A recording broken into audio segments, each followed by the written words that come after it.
14-year-old boy, shiny blonde hair, staring at his daddy, grinding all 3 gears. He had a smile that ran from ear to ear, had his hand on the old gear shift, grinding and crunching his daddy's old 76.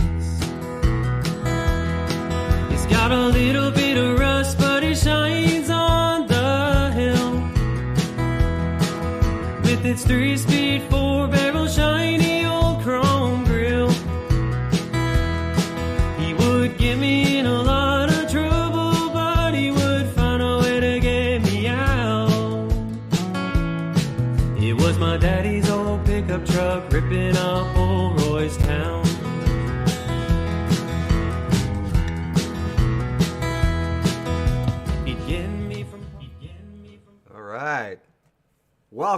Welcome everybody. This is the morning edition of Nash Talk, and he just got here a little bit ago, and I want to introduce you guys to him in just a second. But first, I want to tell you we're coming live from North Nashville. That's what I call it. We're about 20 miles north, between Springfield and Greenbrier, whatever, from the Freeman compound, as I call it. And I'm really excited because if you look behind me on the background on the green screen here, because we're really not there, this is where we met. Actually, this place called the NSAI. I don't know if you guys can see that. Let me see. Yep, right there. Okay, and that's the Nashville Songwriting Association International. It's pretty exciting.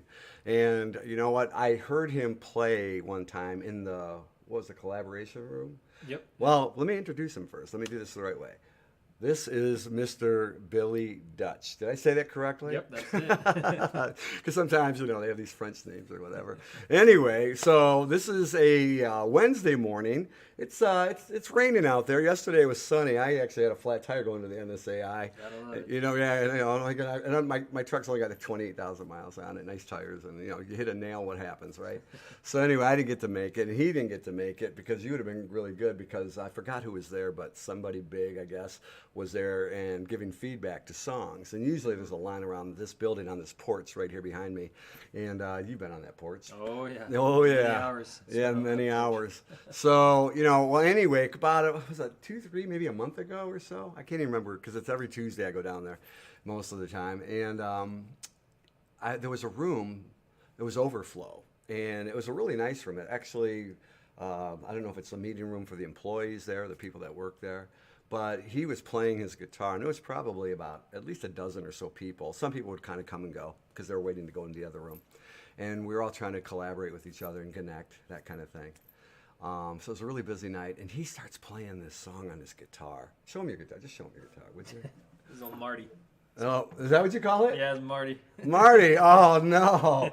They do. It's true. I was thinking you were going to ask that question. Thank you for saying that. You know, they have a name for the guitars. Didn't Johnny Cash have a name? I'm sure he did. Oh, man. I can't even remember. So anyway, so I heard him play. Now, he is everything that you can think of as far as country and country bluegrass and things like that. So let's start there. You're from Spokane, Washington, right? I am. Yep. Good old Spokane, Washington. Spokane. That sounds like a song. Yeah. Spokane. He goes, he don't lie, right? We should write that song. I'm down. Think Let's about it. So anyway, he's from Spokane, and I just found out a couple minutes ago. Usually I ask on screen, but I asked him, and I don't ask the ladies, I only had one. But I said, how old are you? And how old are you? And he said 25, correct? Yep. And I go, well, that's my daughter's age, and whatever. He's such a young, brilliant, talented young man. He's got a beautiful voice. He really does. I mean, he sings acoustically without any reverb or any enhancements out there. And I'm going to tell you, it's pretty amazing because when he actually has this guitar. Now I have video clips and I have songs. You just heard a song that I bring in. I love when an artist gives me at least 1 or 2 songs. And part of the Nash Talk thing for me is because knowing in my past that I've worked with a lot of record labels and radio stations and people like that, that as a songwriter myself, I thought, you know what? when I came to Nashville, there's a lot of songwriter groups and rounds, and you're trying to pitch your music, and you're playing all these open mic nights everywhere, 7 nights a week, all up and down the place. And you got to drive sometimes 20, 30 plus miles each way. Yeah. Like my buddy calls me and goes, hey, come on down to the Commodore. And it's like 50 miles one way down the highway. And then you got to go all these weird roads. And if you ever come to Nashville, there's like intersecting highways that overlap. And you better jump to the far left lane, like 4 lanes, and everyone's doing 80 in those 2 other lanes. So it's like weaving, isn't it? Yep. It's crazy, you know. Driving to Nashville is definitely a dance. It's dancing. Wait, I gotta write that one down. It's definitely a dance. See, There's a song lyric right there. already, title, everything. This boy's magic. I'm telling you, this young man is magic. So Spokane, Washington. Let's start there. So so you happen to be there, and then I know that I'm just going by memory here. Great granddaddy was Dutch, right? Yep. Now tell me about that, and tell me about his sister, because I know he worked with a guy you guys may have heard of. Bing Crosby, White Christmas, that kind of thing, right? Yeah. Okay. Yeah. He was in Spokane as well. Spokane. Okay. Yep, Spokane, Washington, and he played in a band with Bing Crosby before Bing Crosby became a name. They went to school at GU together, and then he was one of the guys that convinced him to go to Hollywood to pursue his acting and singing full time. And my grandpa stayed behind. Being tried to get him to go to Hollywood with him, but my grandpa wanted to start a family instead, so he did that. Yeah. So rule number 1, you got the door number 1, door number 2, right? Yep, oh that's right. Man. If he would have done that, I probably wouldn't have been born. So I think it's a good thing. Wow. So correct me if I'm wrong. You can stop me anytime, because I speed read, so I read really fast. So I like looked at your thing, and I took a little time to look at his bio, probably like 6 seconds, and then I saw it, and then I think, okay, GU, that's Gonzaga, right? Yep, Gonzaga University. Okay, Yep. and as far as I think you just said something that reminded me of that you feel like because your great grandfather never really achieved that musical stature, that you felt like it was part of your DNA to continue that legacy, correct? Absolutely. Yeah, he played music, and he went to college and started a family, and for lack of a better way of putting it, kind of gave up on it. And so did my grandpa, Dutch, my other grandpa, Dutch. And then on my mom's side, same thing. He pursued music, but he chose to start a family and get a job, and didn't do it. So I feel like it's in my blood to be the generation to do it, to do this music full time, no matter what, find a way to be successful in it. I mean, technically, in a very basic way, that's the formula for anybody that wants to be successful in music anywhere, especially Nashville, of course. But, and I'm going to say this because I mean it, is that when I go to these sing-arounds, and I mean, we applaud for everybody. We cheer and clap for everybody. We're happy for them, even if the song is pitchy or whatever. Because the people that write the songs, they're either they think they're really good singers, or they're not intending to be the singer for the song. So there's kind of a little bit of that. You're not really quite sure. A lot of people that I've met down here, actually, the ones that go to the NSAI, not the ones on Broadway. The ones on Broadway, I've never really seen at the NSAI, because there's like different populations, if you will, of people that want to play and perform and talk to tourists that are like, it's almost like a warm up for fans. Yep. Right. Yeah. There's definitely different avenues within Nashville. You can go down the Songwriter Avenue. You can go down the cover band avenue. You can go down the be a studio musician avenue. Sure. Or you can do it all at the same time. Right. Well, I think that when I heard his voice and him playing, and he's going to play a little bit here. I don't even know what yet, because I do have songs I could play loaded up, recorded, and that will give you an idea. Now, I guess something just popped in my head. Like, did you do those yourself, recorded them, or did you produce them or have them produced? I did go to the studio. I went to Bear Creek Studios in Washington. Oh, really? And got a couple done. I got an EP that I put out 2 years ago now. Oh yeah. Well, okay, we're gonna deep dive into that. So don't you worry. We're gonna talk. This is his show, folks. This is whatever he wants to talk about. He's gonna talk about. I'm just here to kind of keep the questions going and all that and flowing. But so you chose to be a songwriter, but also you want to also be an artist as well. I do, yeah. Yep. Okay, well, good. Then because I seen that he was sitting behind me the other day, and I don't know what number you were. What number were you? In 20? terms of When you were in line, Yeah. we were in line. I think they took like 30 people to Yeah. sing. yeah, It's it was only anywhere 30. 30 to 50 people, Yeah. depending on the night. Yeah, it was, probably 12 or something like Yeah, that. like he was he was like in the early middle, and you're listening to the first song. The first person was really good, I thought, and I've only seen him twice, and because sometimes you don't see the same people twice. Sometimes they'll just pop in out of town or whatever, Yeah. once in a blue moon. But anyway, I've seen him a few times, and then when he went up there again, because I said I saw him about a month ago, and they were just taking turns, random, just playing songs or singing. And when he got up to play his guitar, actually he was sitting on a couch, I think, and it was just like the way his fingers. And I've seen so many guitarists down there. That's like the number one instrument down here. I mean nothing else. Not a harmonica, kazoo, Oh, yeah. piano. Everybody plays. Everybody plays a guitar, and so and you start to recognize who's really good and who's got natural ability and things like that. And your fingers just seem to pick away at it. So I thought, okay, he got lucky on the first one. And then I saw him the second time, and no. And the voice matches his guitar in whatever he's singing. So that was really, really cool. So you ended up, but the journey's not that simple from how he got to Nashville. So Spokane, then was it, what'd you call it, the hills of Montana and the Yeah. valleys of Wyoming? Yep, Hills of Montana, Valleys of Wyoming. Something like that. I'm paraphrasing. But anyway, so you went to these different places, and I think you said that how you ended up at most places is that your truck broke down because you had a Yes. 73 F100. F100 Yep, Ford. yep. His name's Hank. 1973. Yep. Okay, not the model number. Okay, just in case you're wondering. Yep. And so you filled up your gas tank. You threw your. Would you call it? I'm thinking a sleeping bag, but you called it something else. Some sack or something. Shoot, I don't know. There's a bunch of names for him. There's fart sack. There's Okay. sleep sack. There's All right, well, that's okay. Whatever you want to call it, whatever. So a heavy gauge thing, just keep him warm at night, right? So anyway, so he would get in his truck, his F73 or F100 1973 unit, and just drive to wherever. So where was your first stop outside of? Man, where did I break down first? Yeah, where'd you break down first? I broke down first in Dillon, Montana.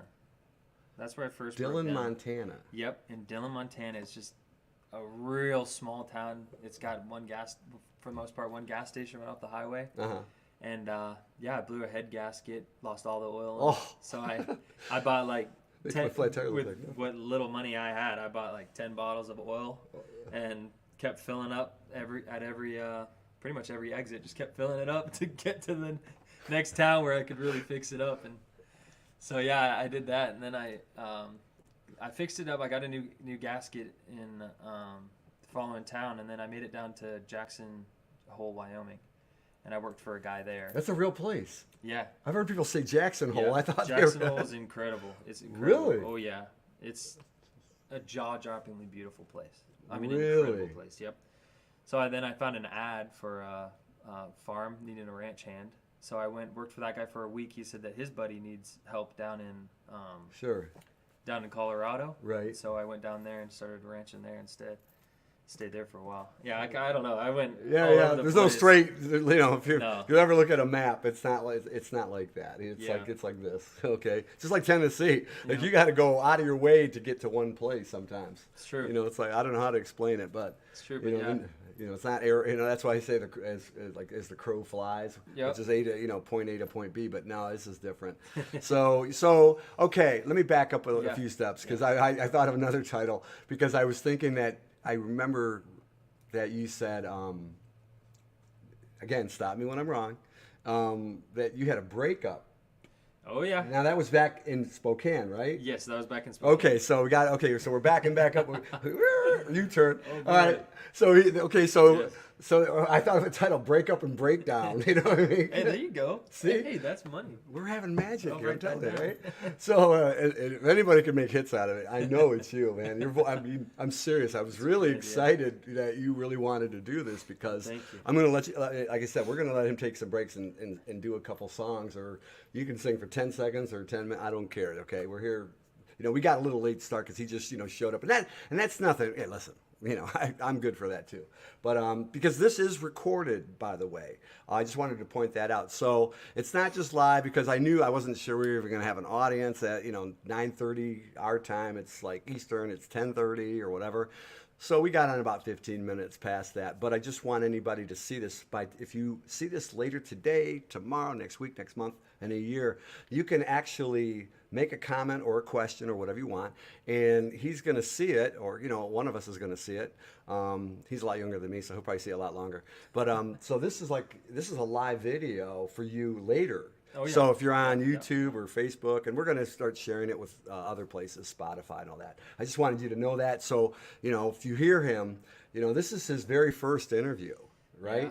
This was his very first interview, and I said, well, if you make it big, we got it, And he says, if you do anything else, I got it. No, but anyway. I gotta watch my tongue so that people don't have blackmail on me later. No, yeah. No, we won't let that happen. You seem like a really super nice young man. You're very polite. He's just very well spoken. I mean, he just exudes. He just kind of it just flows out of him how the positive.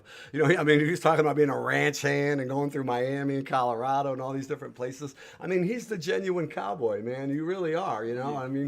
And you don't drive a truck, do you? Well, he does drive a truck. But it's a Toyota. Yeah. Hey, don't throw me under the bus. Yeah. Okay. All right. Yeah. I had to look.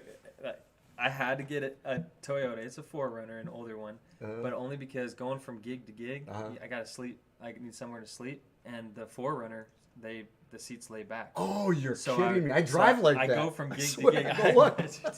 I'm like, well, my back hurts. I'm like this, and people they go, "What's that guy doing?" Yeah, I'm like driving like this. Oh, that's cool. Really? Yes, yeah. So I got a 4Runner so that it's reliable and is really good on highways. Oh yeah, absolutely. And then after gigs, I sleep in the back of it when I'm traveling. So. I gotta get one. Oh yeah.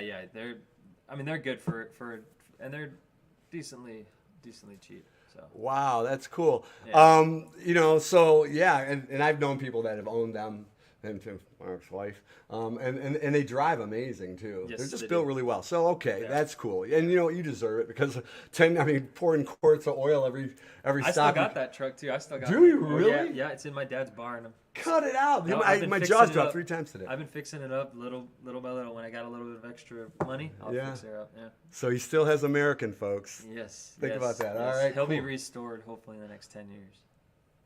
That would be If a I can great make it. story. Yeah. We're the prequel to that story. Okay, so there's some bonuses to that. Okay, cool. So you had a breakup. Let's go back to that. What was her name? Can you say it or no? Ugh. Oh, that's my ex-wife's name. Yeah, no, her name was Bridget. Bridget. Yep, good old Bridget. Yeah. I think you can spell that better than. So I mean, without getting too deep, I Yeah. mean, so how old were you guys back then? Oh, how old were we? 18, 19? Oh, that's the age. Yeah, Yeah. 18, 19. That's the age. She went to college, wanted to have fun. Now that I'm older, I get it. I totally get it. Older. That was 7 years ago. I know, but you get, you get mature. Yeah, no, you do. Yeah, you do. You have 25 is a mature age. Yeah, and I don't know. She wanted to do her own thing, and I couldn't stop her, and that's totally fine. So, but I couldn't hang out in the same town because she was still in the same town. It's kind of like those songs, I got to get a new hometown because she's still there. Right. So that's exactly what I did. That's exactly what I did. I just found a new hometown. Wow. So, but that's a lot of people. I don't care where you're from. I'm from Detroit, and I've been all over the country, and I've seen people far and wide. They think I'm a city boy, but I got a redneck cousin. We go up north. He fishes. I cook it. Whatever. We both shoot. So things like that. So I've been privy to the best of both worlds. We'll be listening to dance music, disco, and classic rock, and then next thing you know, we're listening to country and Waylon Jennings in you gotta have Alabama. variety. Yeah. I guess music can be the setting and the soundtrack of where you're at, Oh, absolutely. right? Absolutely. And that's because it inspires you. Probably that's so. Did you have any songs in the queue in your head or wherever or on your guitar when you were in Spokane? I actually didn't. I didn't start writing. Okay. Like genuinely start writing until I hit the road. That's when I really started writing and singing So something bit you then? and playing the guitar. Describe that moment if you can. Well, when I left, I took my phone and I put it in the toolbox of my truck. Right. I turned it off completely. I pulled out an old road map, and I had no contact with anybody for over a month. I didn't want to talk to anybody. I didn't want to deal with anybody. I love So that. I just left, and I was in my head the whole time, and I had to figure out a way to get out of my head. And so I just kind of started writing and playing around with it, and I wrote the song "Love Me No More." That was the very first song that I actually start to finish. Love Me No More. And that was I wrote on the road, just at truck stops and stuff, writing it out and stuff. So you wrote the lyrics. Did you have the melody and everything in mind? Sort of, but it wasn't until I picked up the guitar that I really figured out the melody. Okay, let's start with that. Guitar. When did you pick up a guitar? I've been playing guitar pretty much my whole life. How'd that happen? My grandma, she was a really big influence on bluegrass. Okay. So she put a guitar in my hand, and Good for so Grandma. I was playing. What's her name? Debbie, Grandma Debbie. Grandma Debbie. Oh yeah, she's That's badass. country. She's badass. Debbie. Oh yeah, they play. Badass Debbie. Oh yeah. They play bluegrass, and they go all over, playing bluegrass and whatnot. So she threw me into bluegrass, which was awesome. But then I took a 4-year break. I didn't pick up the guitar more than 3 times in high school because I thought that sports was the cool thing and music. Of course. And so I regret that now, but yeah, it wasn't until then after high school that I picked it back up again, and then been doing it full time as hard as I can. Wow. Okay, I got more questions, but Yeah. you know, Sorry, I'm usually all over the place. No, I'm sure. no, you talk to me sometime. We'll talk. I see Russell Wicks is on there. He's from the NSAI. Hey, Russ. Hey, Vinny. All those guys. You know, sometimes people, you know, when you have a good conversation, you can talk about anything. Yeah. I'm gonna make sure that we squeeze the juice out of Heck this yeah. one today. Yeah, Okay. let's do it. So. You know, usually I wait like halfway through the show, and I've had some really cool guys on here. I had a guy, Jerry, Wayne Allen. I met him at the Green Light through a friend of mine, Russell, and he came on, and he was just a great guy. He had his guitar. He didn't really play it. I wish he would have. So, that was one of my biggest regrets. So, play us something right now if you want, just a little bit of something, or however. What do you feel like what would you like to start with? Shoot. Let me see if I can angle this camera down just a little bit. We've been talking about some guitar picking and stuff. So I guess I could play something guitar picky. Okay, let me see if I can move this a little bit. Oop, come on. There we go. What's this called? This is Waste My Time. I'll just play a verse and a chorus. Yeah, a verse and a chorus is fine. Perfect. This one was that I wrote in the military.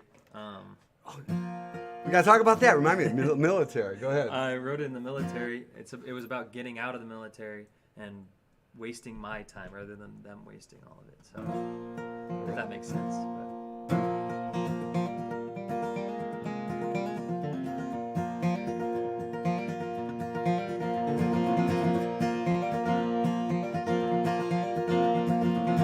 Another morning, 4:30. Another E5 wasting my time. Same old bullshit every hour. No longer feel like I'm in my prime. Someday soon I'll be back online. Only myself to waste my time. Gambling, drinking, singing out all night. Only myself to waste my time.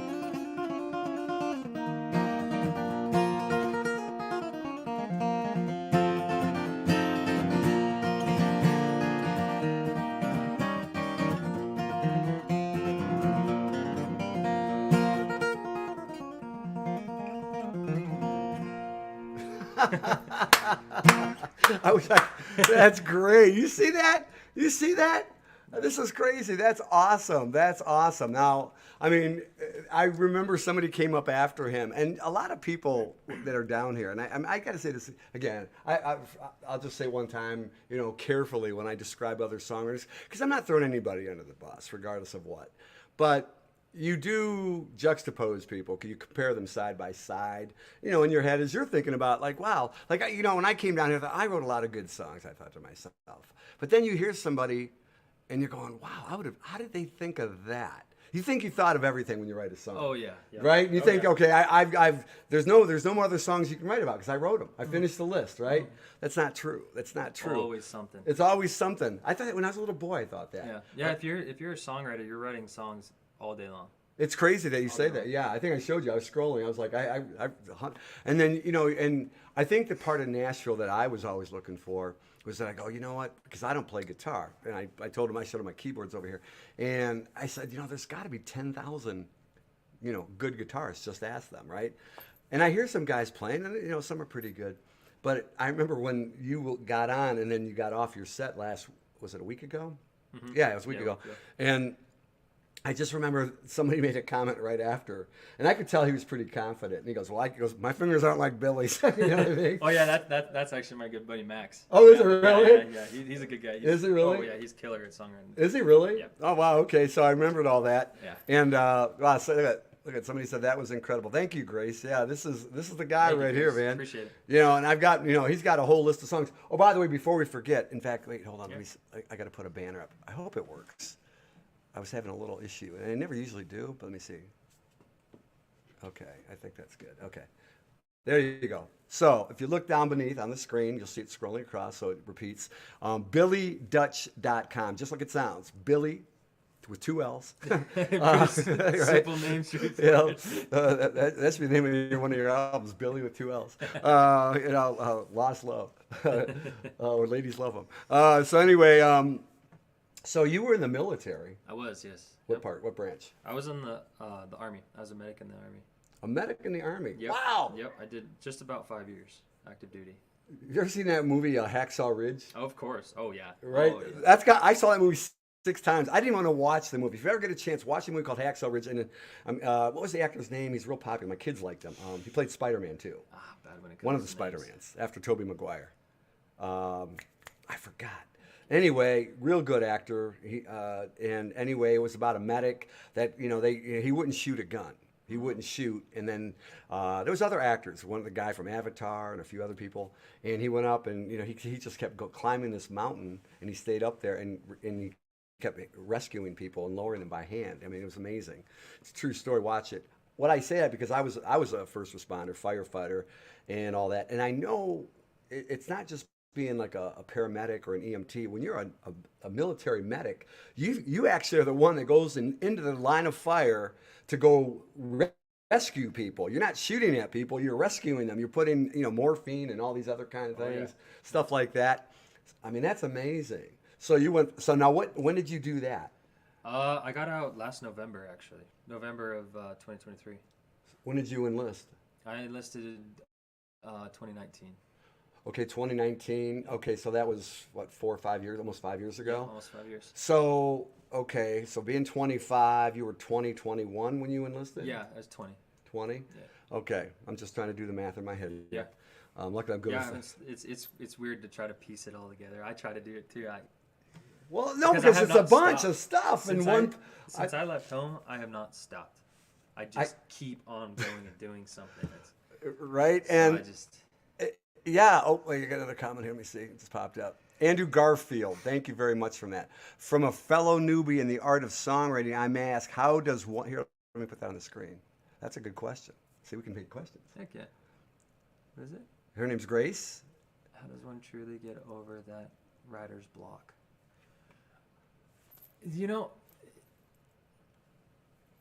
I don't know if it's... A lot of people... Like a lot of the podcasts out there now, they're like, and now I might be tripping over my words here and I might be saying the wrong thing, but they're like, you need to write every single day. You have to have at least 1 to 2 songs finished a week. And I genuinely don't believe that. I think if you've got writer's block, like just give it some time. Give yourself some time and you'll eventually like you'll eventually come out of it. That idea will come back to you. Just give it time, and I don't think that anybody should ever push a song. I don't think that they should ever push a song. I don't know. Sometimes I get writer's block, and a co-write will help. I'll try to do a co-write, but I don't know. I just say just give it time. Like just give it a little bit of time, and don't overthink your writing. And that's how I think you can get over writer's block. Yeah, I mean, that's I a don't know great if that answer. makes any sense, but No, you know what? Because the question was directed towards you, and I'm not going to answer it because I have my own techniques and I understand that. Because the writer's block has always been brought up for as long as I can remember. Yeah. They have books on it, classes on it. yeah, and I don't know. I think a lot of that is like just part of the, for lack of a better way to put it, like the Monopoly game. You know, like Yeah, that's a good way. I mean, we all got to make money somewhere, but I think there's a lot of BS out there, and I think a lot of the people, Do tell. it's easier for them to say things like, I don't know where I'm going with this. I'm actually just gonna stop now. before No, I no, no, talk no. too much. No. crap. You know what? Here's Just the keep thing. riding, don't Here's give up on it. here's what I've learned by most of the songwriters, and I think you're inspired. I think that remember when I was starting to say about the books, because I bought writing lyrics after I wrote like 50 songs or so, maybe more than that, and I just said, well, maybe I'm doing it wrong. Because I'm scribbling on paper, on a napkin, on the mirror, in my head. I'm trying to remember words. I actually created an acronym this morning of a, it was a good title, but not great. So I said, okay, DEAM. And I can't, something. I couldn't remember what DEAM stood for. So sometimes you'll lose your words. I don't know does that happen to you? Yeah, Like you got all the this time. great moment, and this great lyric, or this Yeah. great title, and then all of a sudden, crap. And then even if you repeat it over and over and over and over and over, sometimes it's like throwing a wrapper out the window, Yeah. and you wonder where it went. But what I like about you, for everything I've seen, is that you're not afraid to sing, and like his voice just flows. Sometimes I'll hear people and they get really pitchy. Yeah. And I don't know if you're staying in the safe lane, but like I've heard you go a little deeper. I've got a little bit higher. So you've got a nice little range there. Thank you. What's your favorite range of singing? Probably higher. I'm more of a, what is it called, tenor? Yeah, I'm I more can of tell a that. tenor. Yeah, So- yeah. So I mean, but he's he's gotten into it, and I don't know. Like, did you see his fingers though? And I mean, I was even when I was a kid, what scared me from the guitar, and I had just thought about it first time since probably before you were born, because we're quite significant and different in age. But it was like I just remember like how do they sing and play at the same time? And then another thing about a guitarist I've noticed this the last couple of years more than ever. They're like I'm looking at the A chord and the C chord and I'm doing all this and I go Yeah. I have to keep looking at it and they're just like this and like I'm like doing the whole fret thing and all Oh, this yeah. other stuff. I'm like, how do you? I mean, well, that's my question. I mean, how do you? That's a side question, But how do you like get comfortable with that kind of thing? Like I noticed that what's that slider thing you have? Oh, my capo? Yeah. It's a page capo. Oh, okay. How do I get in there? There we go. Yeah. These page capos are awesome. They're used Wow, by I've a never lot seen of, one like that. Yeah, a lot of the bluegrassers will use these capos. They're very, very good capos. Now explain to the audience what that capo is. What a capo is? Yeah. So a capo, you move it up your guitar neck, and it brings the key up. So if I want to play a song that has G, C, and D in it, but playing it down here is too low in my range, then I can use the capo and go up to maybe the 5th fret and play the G, C, and D, and it brings the whole song up so I can sing it easier. See, you're learning things, kids. It's Yeah. fun, isn't it? Oh, yeah. That's really neat, and it's so subtle. I barely even noticed it. Yeah. Because I noticed they used that's what they gave me. They gave me this one big felt-looking one. Yeah. Looks like a big giant clothespin. Or Oh, something. yeah. Some of those are pretty crazy up here. With them. Yeah, and it's pretty obnoxious when you Yeah. think about it. And I'm like, what is that? Yeah, these ones are pretty darn cool. That is These ones cool. are You're going to have to tell me about that later. Okay, Yeah, cool. Well, that's why I wanted to share it because I just wanted to think about Yeah, it. these ones. This is Paige Capo, Paige, and I actually met them at a bluegrass festival, and they're really cool people. They're a husband and wife company that I would recommend. Wow, you might be. Hey, man, we're looking sponsorship. Oh Uh-huh. no, They're awesome. They gave me Did you just say money? No. They actually were so cool that I told them that I was in the military. 'Cause I was home on leave at that time, and they gave me a free capo for it. So they're really cool people. Well, first off, I guess I have to acknowledge that because I usually do, because I've dealt with a lot of military guys of pretty much all the branches. Yeah. I had friends, Especially in the fire department. Yeah, it was crazy, and even before that, and I can tell you that off screen, but thank you for your service. Thank you for your service, right? Because that goes hand in hand, like a fire extinguisher to a fire. It's just I guess using those terms, but so did that inspire you to write any kind of different type of music when you were in the military? Did you ever see any kind of combat, or did you get deployed anywhere? I didn't. Or I you didn't just see mainland? any combat. I spent a year in Korea. It's not combat by any means, but Right. I did spend a year in South Korea up at Camp Casey on the DMZ. Okay. And that was good. It was intimidating at some points, but Yeah. but Oh, so you were in South Korea, right? Yeah, I was in You're South not in Korea. North Korea. What was That's I when- thinking? yeah, I were got- you on were you right on the line there? oh yeah, I was 10 miles from the DMZ. So Oh wow. that was pretty Explain the DMZ to people, because The- this is really a big deal. It's a big deal to us too. Yeah, the DMZ is the line between North Korea and South Korea. And they have guards that They have stare at guards. each other. They're unarmed now, but Ah. they've got guards that they literally just stare at each other all day long. It's pretty crazy. To intimidate each other Yeah, all to day, just intimidate like each other. robotic, Yep, right? Yep. And yeah, it's just a constant. Tension. Like I'm not, like little kids. They're like, I'm not poking you. I'm not touching you. You know how they do that, Really? little kids. But it's constant between South Korea, America, and North Korea. Okay. It's pretty. We get into a whole interesting. subject about that. Yeah, we don't yeah, have. yeah. But did that inspire you to write any kind of music about anything there, or? Only one. I wrote a song called Two Brothers. It's about two brothers going into battle together, and one of them not making it out. That's a great title. But they essentially they made a pact that they would both get each other home no matter what. Right. And so that's essentially what happens at the end of the song when one of the brother passes away. He carries his brother's flag home and rides back home with his casket. Wow. So Yeah, it's one of my favorite songs. Wow. So, You might have to play that. I don't know. Maybe I don't know. yeah, I'd love to play it for you. Yeah. You want to play a little quick riff? Sure, if you want to hear it. Well, that's why I'm here. I just wish my camera was a little wider. I'm using a different camera, so let me just bend it down a little bit. Hope you guys don't mind. As long as you guys can hear it, we're good.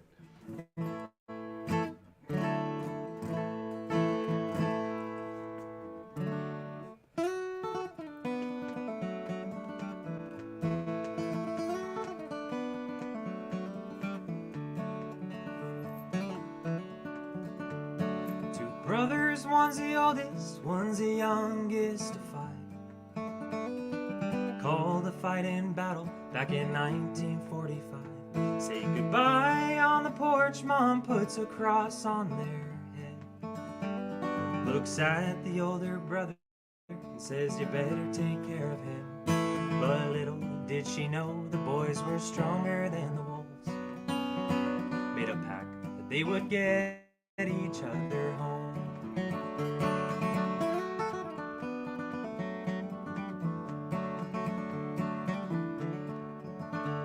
Two brothers both excited, go running off to drill. Learn to fight in battle, learn nothing but to kill. Are told to be strong, not to worry and not to fear. Told one of you will die, don't panic, just prepare. But little did they know the boys were stronger than the wolves. Made a pact that they would get each other home.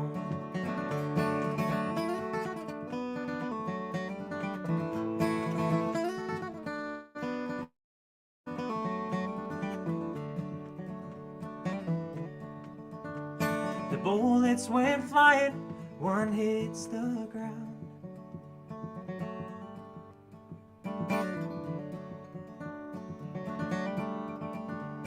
Calls out for his brother, but doesn't hear a sound.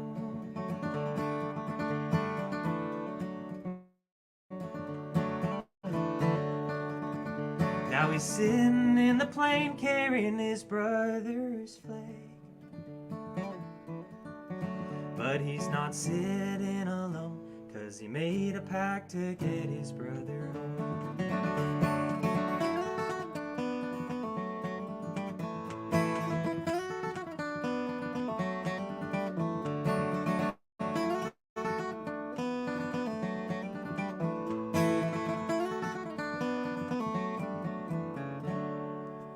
Wow, wow. I don't know if I had to put a little flag behind you. Sorry. Oh, about you that. put the flag up? Yeah. All right. Wow. Wow. That was great. Wow. Thank you. Wow. My buddy Ryan back in mid-Michigan. Nice sound. Nice. Sounds good. Christine, thank you. Mr. Positive Detroit Radio, national radio, and TV is in the house. Yeah. See, we got some people watching. They're gonna. Yeah. Yeah, hey, Mr. Positive, do me a favor. Get your boys to see this guy. This is the real deal. Get Tim Roberts, Big Timmy. You know how you call him Timmy? You know, CBS Country Radio. This kid is for real, man. I mean, you know what? You know, I try to keep him getting emotional. I get emotional on my own other show and my own stuff, and I always tell people I keep my personal out of whatever. But you know, I mean. You know, my boy was playing guitar right before, and he was 20. Almost, he would have been 21. And I do know a lot of guys from the military that have come and gone, and so there was just a lot in there. It's such a rich, deep song, and I mean, every time he plays something, it's just so incredible. And you're only 25. That's pretty cool. You know, I mean, you've got such a long. Let me just raise that up a little bit, and. But okay, so getting back to okay, so you did the military. I mean, was that a cool song or what? Come on, tell me, really. And so you've covered the breakup with Bridget. You've covered. Did you write oil cans in a truck or something or anything like that? Right, oil cans in a truck. Yeah. I haven't written anything yet. No, well, see, we got some there. We got some. If we could. Valvoline or somebody to sponsor it. You know, like, come get your oil change and, you know, check your gaskets. I mean, there's a song about that truck out. It's called Daddy's Old Pickup. Oh, really? Yeah, it is about that song. But oh yeah, you've got Daddy's Pickup. I think I got that somewhere in the queue. I think you played in the very beginning. Yeah, I did. Did you play Waste My Time at all? I did, yes. Okay, yep. So I don't even need to show that video. Okay, so all right, so we got that covered. Okay, how long have you been here? That's what I was going to say. I've only been here 5 months now. 5 months? Yeah, November. So whenever that Don't you hate that they call it a 10-year town, too? Oh, man. Because you're doing the math. Like, wait. You know what I mean? Yeah. Right. Yeah. I'm trying to make it not into a 10-year town. I'm trying to make it before that. That's part of the reason I do this. Yeah, and I appreciate you doing this. You know, because the whole world can see it. Yeah. You know what I mean? It isn't just... I know people get mad at me here about this, but they're kind of, you know... They don't want to say it to me, to my face anyway. I've never had anybody say, you got to stop doing that. And I go, because they think it's because I'm trying to take away the thunder and the allure of leaving your home to Nashville. And then you go play these writer rounds and there's no camera. And they say, oh, he's stealing the music. I go, no, because as soon as just in case you're wondering, as soon as he plays this song, he's got time-stamped evidence that it's his song. This is his song, okay? And I want somebody out there, hopefully, today, tomorrow, next week, whenever, to go, wow, I really love that song. I want to put it, I want to record it. I want to put it in my label. I want to put it on a movie. That's like, that would have been, right? That's syncing is a big thing. Yep. Syncing, by the way, S-Y-N-C, whatever, not S-I-N-K like the Titanic. I think a lot of people hear that wrong. Is that crazy?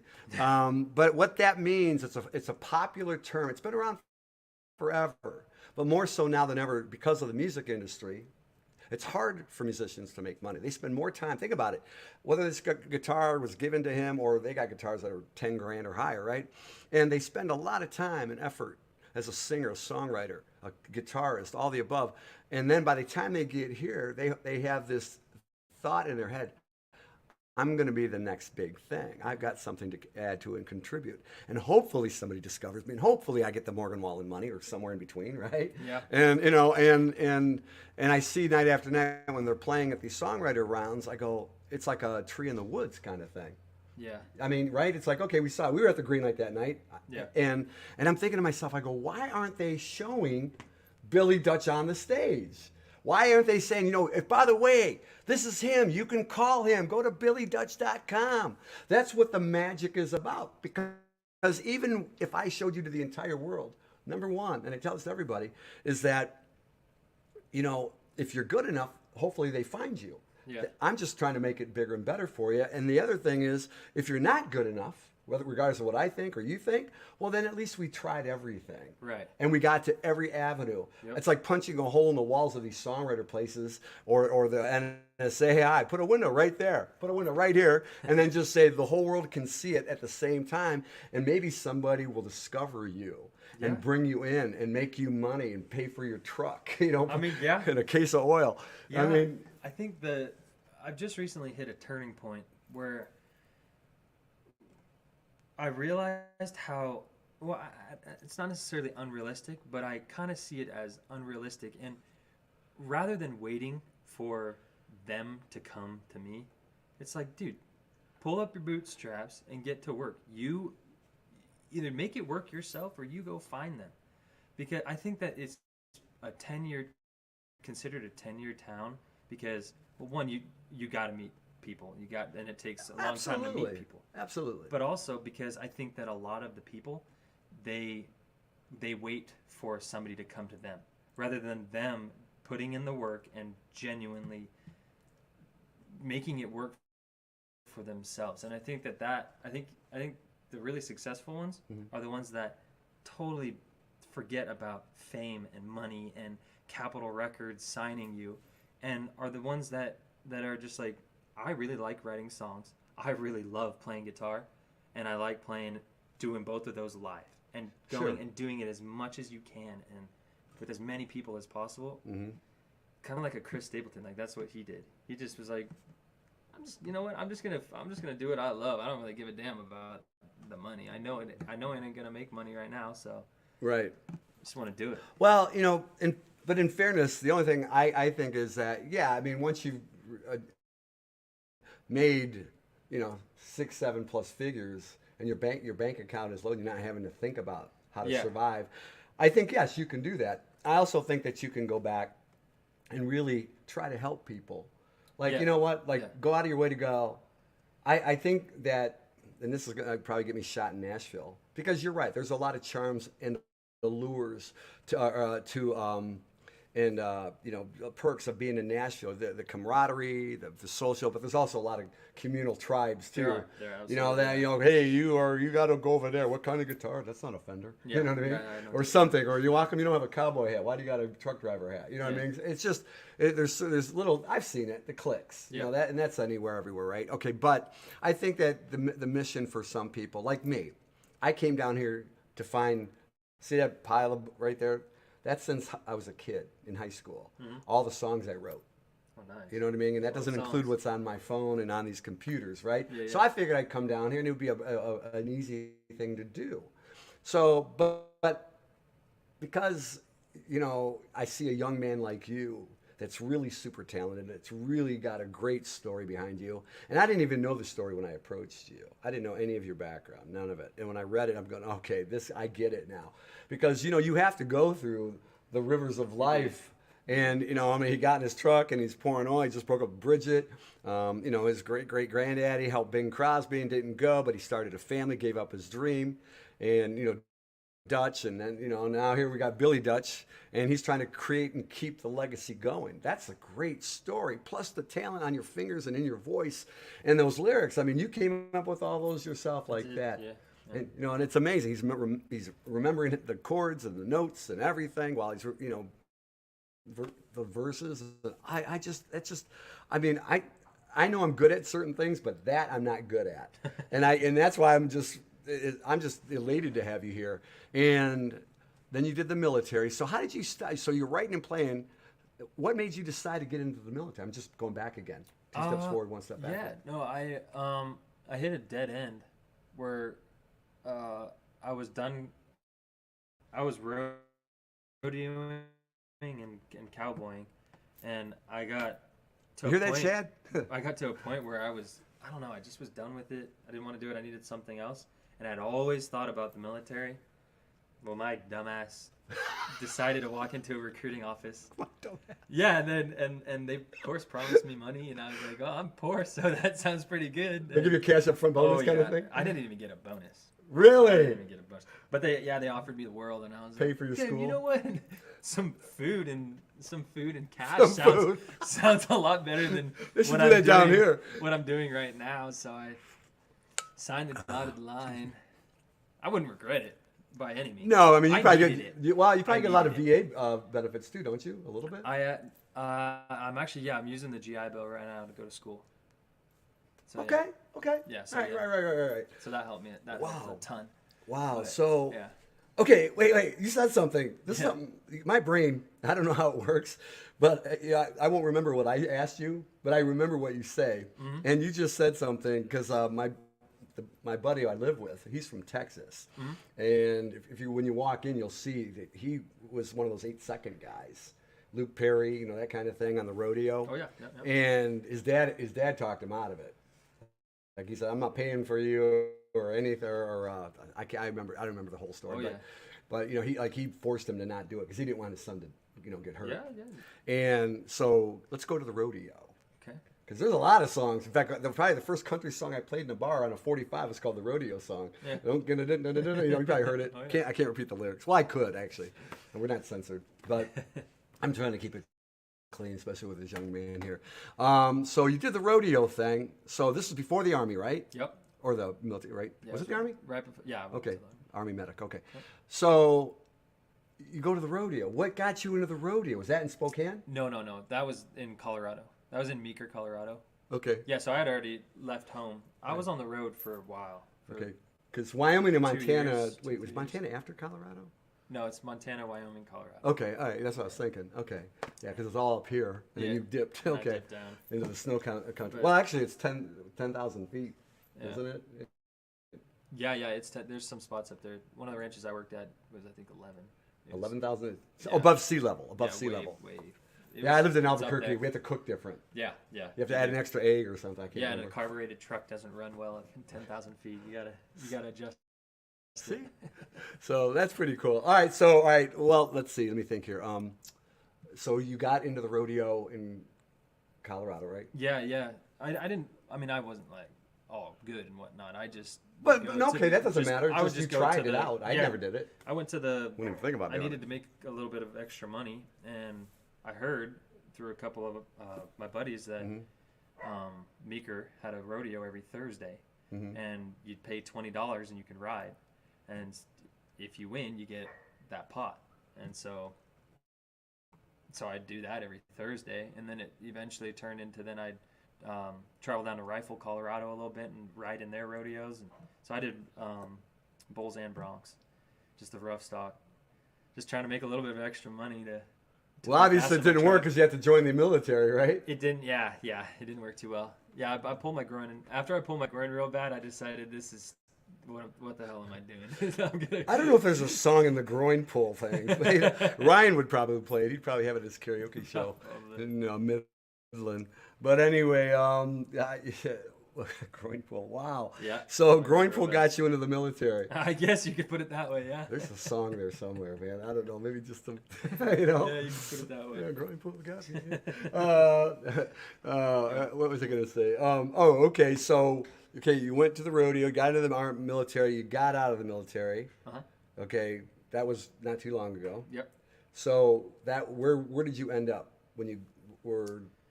When I got out Yeah, here, Nashville. So was Nashville. that Korea to here or? it was. I mean, I went home for like Spokane? 2 weeks. Yeah, to visit my family. Okay, I got that. So I went home for a little bit, but then I came here. I came from Korea to Nashville. Wow. So what? Okay, now we're to Nashville. Yep. All right. So we're bringing it down now. Yeah. So tell me that thought. Tell me what inspired you to go. You know what? I'm going to Nashville. Somebody talk you into it? Did you explain this to anybody? Discuss it with your family?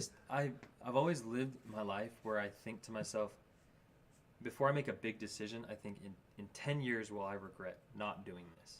And Nashville was one of the 10-year regrets. I get that. So I'd been writing and playing, and I'd been playing out up in Washington when I was in the military, and of all my friends were like, dude, you gotta do it, you gotta do it, you gotta do it. So I was like, you know what, I'm gonna go for it. And it was one of those, if I don't go now while I'm young, I'm gonna regret it in 10 years. And I have so many people that believe in me. There are so many people that believe in me more than I believe in myself, and they were a big factor in me. Really? Oh my God. Who was your biggest supporter? Probably my cousin and her fiance, Bucky. They shout out Bucky and Teresa. There you go. Oh yeah, they have gone to every single one of my gigs. They always text me, keep it up, keep your head up, you've got this. That's awesome, brother. They definitely Good for are my you. biggest supporters. Wow. And so yeah, just having everybody tell me that this is something you need to do. You were meant to do this, dude. And I don't think that it was BS either. I think everybody's being honest with me, and so I just did it. I just was like, screw it, let's go, let's do it. Let's do it full time, 100%, all in. So that's what I'm doing now. You hearing that? By the way, I had to remove the Nash Talk logo over his head. It was covering part of your face, and I'm going, they need to see you more than they need to see me. This, like I said, this is your show. I wish I could take myself out of it. Normally, most of the time, I have somebody sitting on a different screen, at their studio, their house, or wherever. Yeah. And I'm usually, and I've done this a few times, especially here in Nashville.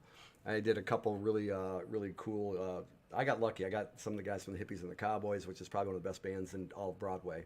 And they're the nicest. They're like you. They're your age.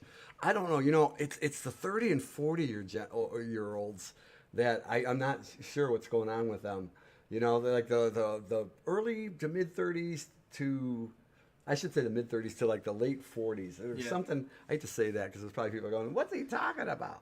But my daughter is so polite and very hardworking and just is really good at what she does, and her boyfriend's the same way. I just met a lot of really good people in your age. I got to say that because we're always beating up the younger generation. Yeah. No, it's not and after what you guys have to deal with, I'm thinking because of the generation before you, but after mine, it's like, because we were just old school. We were lucky to we didn't even have cell phones and the internet. Yeah. That makes me sound old. So I'm like, I couldn't wait. If you see it's like a space shuttle here.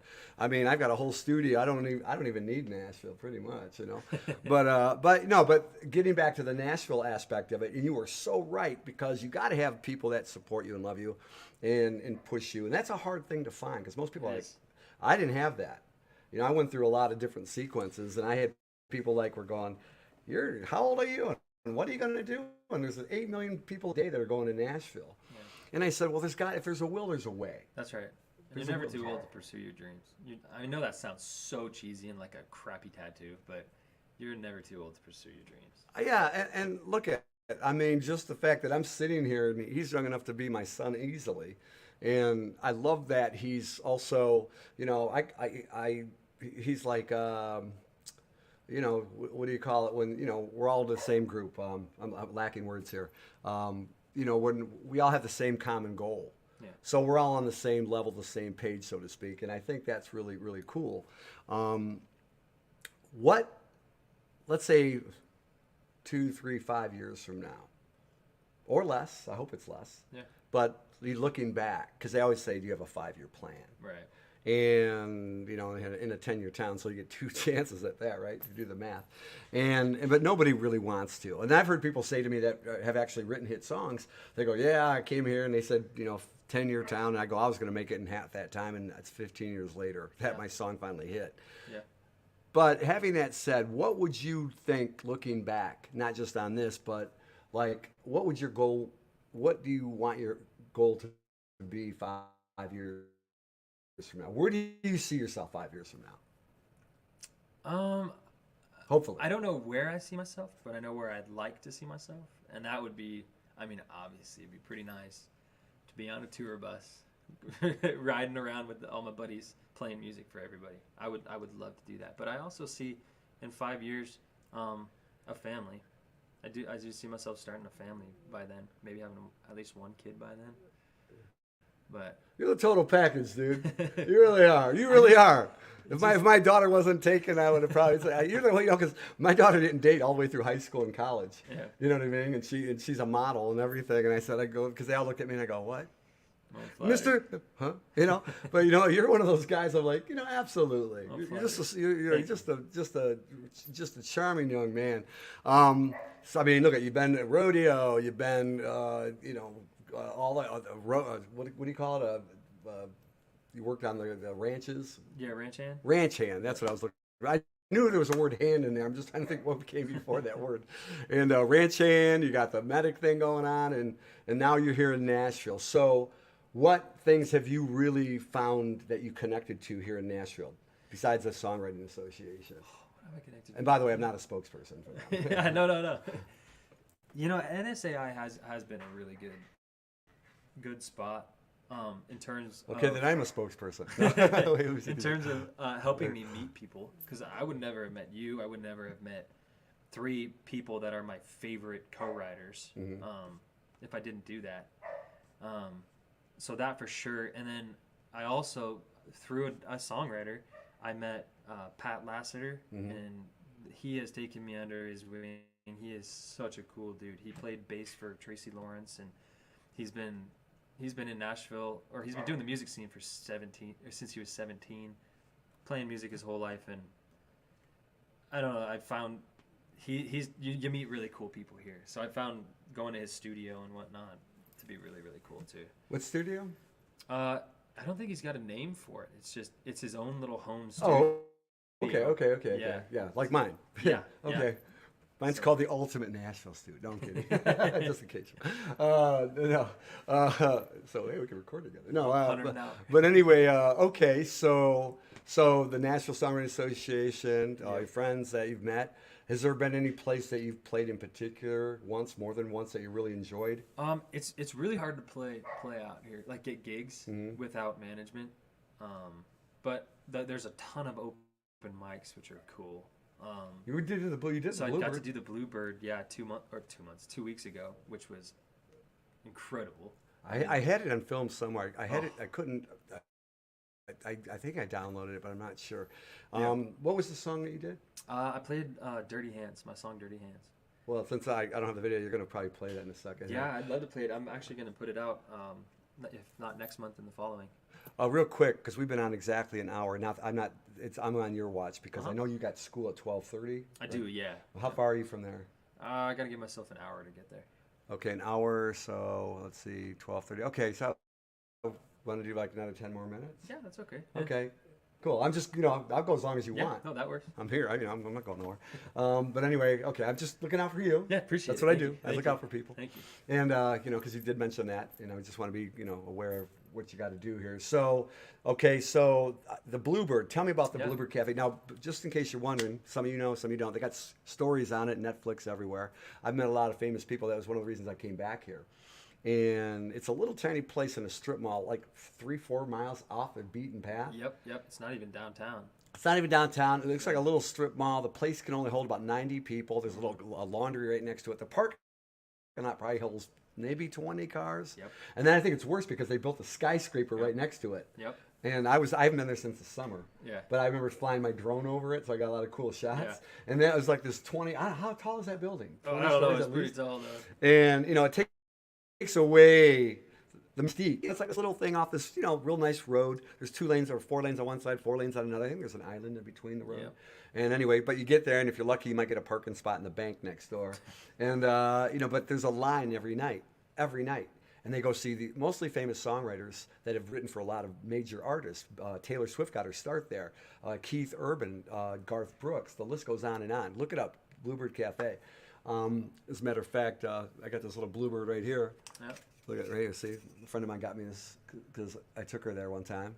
I don't know what it's made out of, but anyway. So you got to play there. Was that open mic night or what was it? Yeah, it was one of the Monday. The Monday night. Okay, yeah, I know that night. Yeah, Monday. I mean, they call them open mics, but you have to sign up for them, and the sign up goes in less than a minute. Oh yeah, I know. It's like a lottery. It's like yeah, it's a lottery. Yeah, it really is. It's a lottery to play there. It's pretty cool though. It's cool when you get to play. Hi, Sally, by the way. I got to say hi. Big shout out to her. If you guys have any questions or comments, feel free. And don't forget, if you're seeing this later, you can ask the questions a week from now, a month from now. This is out there forever. It's going to be on YouTube. It's going to definitely be on Nash Talk Public.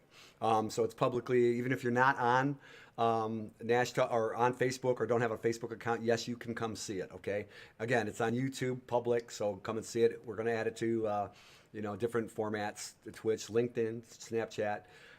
It's already out there if we want it to be, but also coming soon Spotify. So we're going to take and upload these to Spotify pretty soon. Because I want his story to be told over and over and over and over. And as he evolves, I hope that, people get to know you better. And this is one way to do that. Yeah, I definitely want to be the personal. I feel like I'm very personal with people, and that's how/who I think I am. Yeah.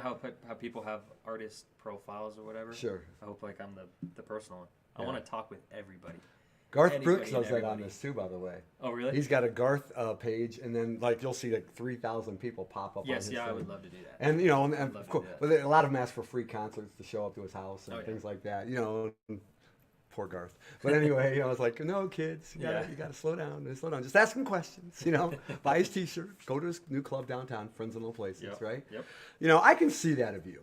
I'm not just saying that. I really can see that. If I was to pick somebody I've been to the Nashville Songwriting Association, and every time it's had no less than 30, 40 people there, and all songwriters. Yeah. And sometimes I feel like, I could write with them, or sometimes, but you're one of those people, you're one of the handful of people, when I say handful, it's like this, that I can actually pick out. There's a few girls, a few guys, but you're one of the few people I can sit there and go, you know what, he's got something.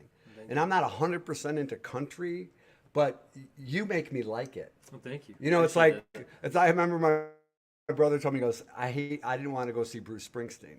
And he goes, then he went to this concert and he goes, man, I heard it was 3 hours. Like he was planning on this long, boring, whatever. Yeah.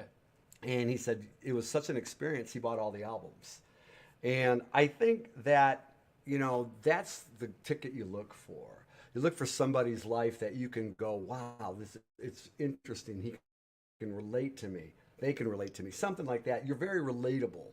And I really, really like that. And like I said, I like bluegrass more just watching you play, listening to it. I'm like, yeah. Because that's what I do. I close Always. my eyes. I don't look at the people. I kind of, I'll hold up my camera sometimes. You'll see me doing it, but I'm listening. I'm like a billboard reporter. I'm listening. I'm going, da, da, da, da. Would I play that on the radio? Would I play that in a movie? Would I play that at a wedding? Where would I play this? And a lot of times I'm going, nope, nope, nope, nope, nope. And I'm even trying to imagine the strings and the violins and the synthesizers, other instruments. Because, I'm not watch the guitar guy kind of person, and that's all that is down here. But there are certain people down here that I've met that just blow me away, and you are one of them. Oh, yeah. Thank That's you. a really cool thing. So, back to you. Is there anything, let's see, you did Bluebird. Mm-hmm. Real quick on that one. Let's finish that one up.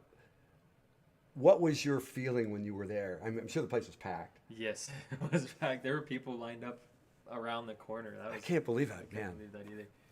Man, I was pretty terrified. Not gonna lie. I was pretty terrified because You don't come off terrified of me. the Bluebird is a big. I mean, it's a big deal for a songwriter 100%. to be able to play there. 100%. I almost wore my Bluebird shirt today. Yeah, and I don't know. I just was really, really, really scared. But once I started playing, though, it got really, really easy for some reason. And I've never had that. Like, I played the Commodore Grill quite a few times in places like that. How's that place? It's a good place, too. Is Commodore Grill's, yeah, it's a great place. Debbie, shout out Debbie. I'm yet to go there. I'd like to go there. But at places like that, I'm always, the entire time through the song, I'm thinking. Where when I played the Bluebird, I didn't think. I just played. And I haven't done that in forever. And I don't know, it was really special. It was cool. Really? Yeah, it Did was you really, buy a really shirt or cool. anything while you're I there? didn't buy a shirt, no. I didn't buy a shirt. Probably when I go back. I will. Yeah. Although $35 for a T-shirt. Yeah, That's a I lot. have $35 to spend on a Yeah, shirt. yeah. Well, you know Yet. what? I'll tell you what. If we get big, I'll make sure I'll get you every color that they got. Heck yeah. In your size, the unshrinkable kind. That'd be awesome. All right. Well, and then you did that. What was the response after that? Because you can't waste a moment there. Yeah. I mean, Did it change anything for you there? it did change. Where I was kind of ready to give up in a way. Okay, that's a good one right there. Where I was kind of like, I don't know, I was feeling down. That's a lot of people. Down in the dumps. But once I played there, and I got the applause and the smiles and the people videoing. I'm not trying to talk it up or anything No, like that. please. Oh man, Feel good just about it. it made me feel really really good, like really really good, and I hadn't felt like that in a while. Because what's cool about the Bluebird is people actually listen. They listen to the lyrics. They listen to your guitar playing. Where like all the other open mics, people are talking. Nobody listens to you except for maybe one or two people. 1,000%. So it's like playing there and having the reassurance that yes, that was a good song. You're doing good, Billy. Like that helped. That helped a lot. Yeah, that's the one thing I notice about most of the other songwriters. They, everyone's copying that. Yeah. But they forget that some, because I don't like the fact they don't record anything. Yeah. But the one thing that they do right from day one is that you can't be on your phone. You can't talk. You can't do anything.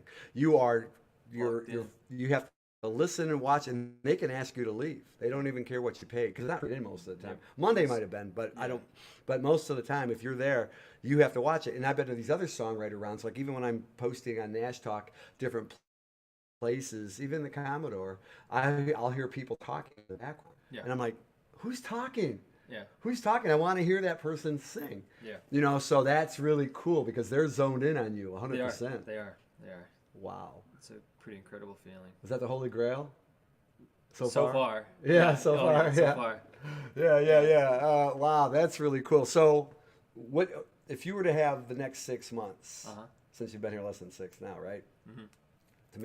To complete the year span, and then we're gonna wind as you got to go pretty soon. Mm-hmm. And he's gonna he's gonna show me how to fix a guitar string on mine. But what would it be?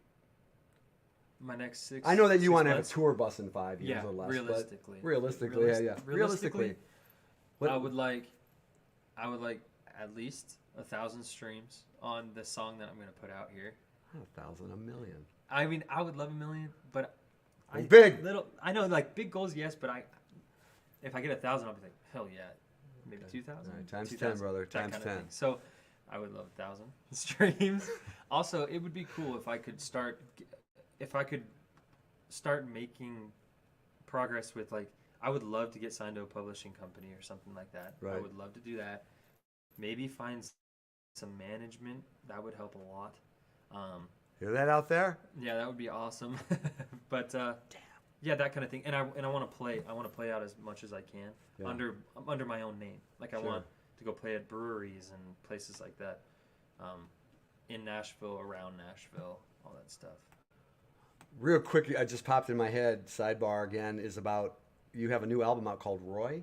Yeah, it's an old one. It's an EP I put out 2 years ago. Okay. It's called Roy. Yeah. Okay. Well, the reason I say is because my brother, who actually he's in Florida, and he's always sending me stuff all the time, and his name's Roy, and my dad's name is Roy. Mm. So that's kind of funny. And if they're watching, and I'll send this. I always send these to my brother. So I'm gonna go. He actually had an EP out called Roy. Now, is there a title song to that? There is, yeah. It's Oh yeah, that's Roy. right. You sent it to me. Yeah. Do I have it? Let me see. It's about a small town in Roy, Washington. It's a pretty funny town. I thought I had it. I'd probably have you play a couple verses of it, but you know what? Do me a favor. Why don't you do you want to do a mesh real quick? Sure. Do part of Roy. Okay. And then finish up with that one song. Dirty Hands? Dirty Hands. Okay, yeah, I can do that. Now, what's Dirty Hands about again? Dirty Hands is, I call it a happy sad song. A happy sad song. Yeah, those are my favorite. Dirty Hands is like a husband and a wife. They grew their life together. They both have dirty hands growing their life together. So it's like dirty hands from our garden, from the cabin that we built, dirty hands from the family that we built. Like working hands, like working dirty hands. So that's what that one's about. From an unmarried man who's never. Are you in a relationship at all? I am, yes. What's her name? Rachel. Give a shout out to Rachel, man. Shout out Rachel. Clean hands this time. Clean hands. I'll get some hand sanitizer. But this one's Roy.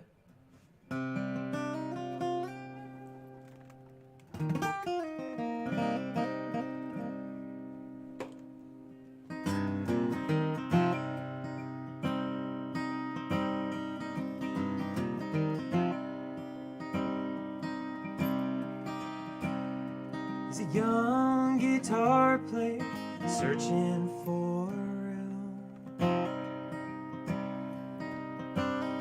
to show off his music, to show off his moves. There's a bar not far from the prison he stays. He saddles his horse and rides all day. It's an old lost town called Roy. Beer, liquor, and oil that welcome you in with wholehearted eyes. Double cross a member, you'll kiss it goodbye.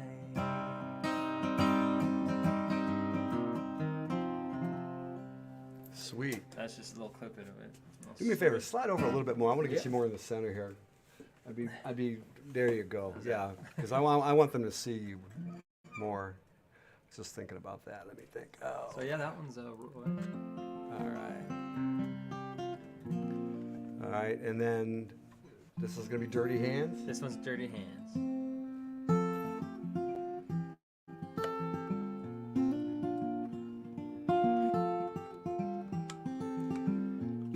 This one I'm putting out next month, hopefully. Really? Yeah. Dirty hands from our garden, red stables, white trim, wildflowers by the cabin, a wooden porch wrapped all around it. I wanna make a life with you, yeah, maybe have a kid or two. Dinner, you and me, save up for a diamond ring.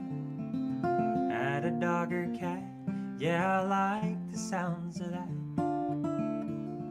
Get down on one knee, ask, won't you live this life with me?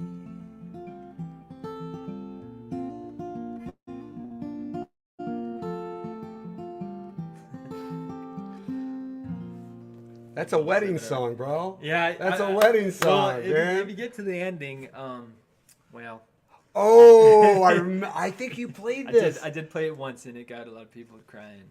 Oh yeah. Oh my God. Yes. I almost wish you could just skip ahead and break over the bridge and get into that. Oh man, it's actually a sad song. Never mind, it's not a wedding song. It's not a wedding song. It starts out happy. Happy. It starts out happy, That's why I call it my happy sad song. the happy sad song. Yes. You know what? I remember the song now. You Yeah. played that. I did. Yeah, and it did. It had a twist at the end. Oh my goodness. Let me see. I got to push it back up to here. Wow, that's pretty cool. Let me see. I'm gonna get you back up into that. Back into that. I wanted to focus the camera on your. Picking. Yeah, one day I'm gonna have Nash Talk will have a bigger, better studio with multiple cameras and angles. But in the meantime, wow. So is that your favorite? Real quick, and I'm gonna just speed round a couple questions, and then we'll let you go. Yeah. Who is your biggest influence for the guitar besides your grandmother, Debbie? Probably Dan Tyminski. Uh-huh. I really like Dan Tyminski. Tony Rice, for sure. Yeah, probably those two. Dan Tyminski and Tony Rice. Okay, and they're from where? Well, I don't know where they're from, but they're some serious bluegrass pickers. Okay.